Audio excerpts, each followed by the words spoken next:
ನಮಸ್ತೆ, ಇದು national TV. ನಾನು ಶಿಲ್ಪಾ ಅಶೋಕ್. ರಾಜ್ಯದ ಲಕ್ಷಾಂತರ ಗೃಹಿಣಿಯರ ಕಾಯುವಿಕೆ ಈಗ ಮುಗಿದಿದೆ. ಗೃಹಲಕ್ಷ್ಮಿ ಯೋಜನೆಯ ಹಣ ಯಾವಾಗ ಬರುತ್ತೆ ಅಂತ ಕಾಯ್ತಿದ್ದ ಮಹಿಳೆಯರಿಗೆ ಸಿದ್ದರಾಮಯ್ಯ ಸರ್ಕಾರವು ಯೋಜನೆಯ 25ನೇ ಕಂತಿನ ಹಣವನ್ನ ಬಿಡುಗಡೆ ಮಾಡಲು ಗ್ರೀನ್ ಸಿಗ್ನಲ್ ನೀಡಿದೆ. ಸರ್ಕಾರದ ಮೂಲಗಳ ಪ್ರಕಾರ ಆರ್ಥಿಕ ಇಲಾಖೆಯು ಈಗಾಗಲೇ ಹಣ ಬಿಡುಗಡೆಗೆ ಅನುಮೋದನೆ ನೀಡಿದೆ. ಜನವರಿ 10 ಮತ್ತು ಜನವರಿ 12ರ ಒಳಗಾಗಿ ನೇರವಾಗಿ ನಿಮ್ಮ ಬ್ಯಾಂಕ್ ಖಾತೆಗಳಿಗೆ 2,000 ರೂಪಾಯಿ ಜಮೆಯಾಗಲಿದೆ. ಅಂದರೆ ಮಕರ ಸಂಕ್ರಾಂತಿ ಹಬ್ಬದ ಹೊತ್ತಿಗೆ ಗೃಹಿಣಿಯರ ಕೈಗೆ ಹಣ ಸಿಗುವುದು ಬಹುತೇಕ ಖಚಿತವಾಗಿದೆ.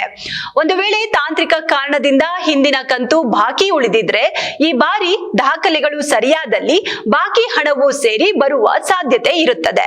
ಇನ್ನು ಮಹಿಳೆಯರು ಹಣ ಬಂದಿಲ್ಲ ಅಂತ ತಾಲೂಕು ಕಚೇರಿ ಅಥವಾ ಗ್ರಾಮ 1 ಕೇಂದ್ರಗಳಿಗೆ ಅಲೆಯುವುದನ್ನ ತಪ್ಪಿಸಲು ಸರ್ಕಾರದ ಮಹಿಳಾ ಮತ್ತು ಮಕ್ಕಳ ಅಭಿವೃದ್ಧಿ ಇಲಾಖೆಯು 181 ಎಂಬ ಉಚಿತ ಸಹಾಯವಾಣಿಯನ್ನ ಆರಂಭಿಸಿದ್ದು, ನೀವು ಮನೆಯಲ್ಲೇ ಕುಳಿತು ಈ ನಂಬರ್ಗೆ ಫೋನ್ ಮಾಡಿದ್ರೆ ನಿಮ್ಮ ಹಣ ಯಾಕೆ ಬಂದಿಲ್ಲ ಮತ್ತು ಅದಕ್ಕೆ ಪರಿಹಾರವೇನು ಅನ್ನೋದನ್ನ ಅಧಿಕಾರಿಗಳೇ ತಿಳಿಸ್ತಾರೆ. 181ಕ್ಕೆ ಕರೆ ಮಾಡುವ ಮೊದಲು ನಿಮ್ಮ ಬ್ಯಾಂಕ್ ಪಾಸ್ಬುಕ್ ಹಿಡಿದುಕೊಳ್ಳಿ. ಇದರಿಂದ ಅಧಿಕಾರಿಗಳಿಗೆ ಮಾಹಿತಿ ನೀಡಲು ಸುಲಭವಾಗುತ್ತೆ. ಇನ್ನು ನಿಮ್ಮ ಬ್ಯಾಂಕ್ ಖಾತೆಗೆ ಆಧಾರ್ ಕಾರ್ಡ್ ಲಿಂಕ್ ಆಗಿದೆಯೇ ಎಂಬುದನ್ನ ಒಮ್ಮೆ ಖಚಿತಪಡಿಸಿಕೊಳ್ಳಿ. ಇಲ್ಲದಿದ್ರೆ ಹಣ ಜಮೆಯಾಗಲು ತಾಂತ್ರಿಕ ತೊಂದರೆಯಾಗಬಹುದು.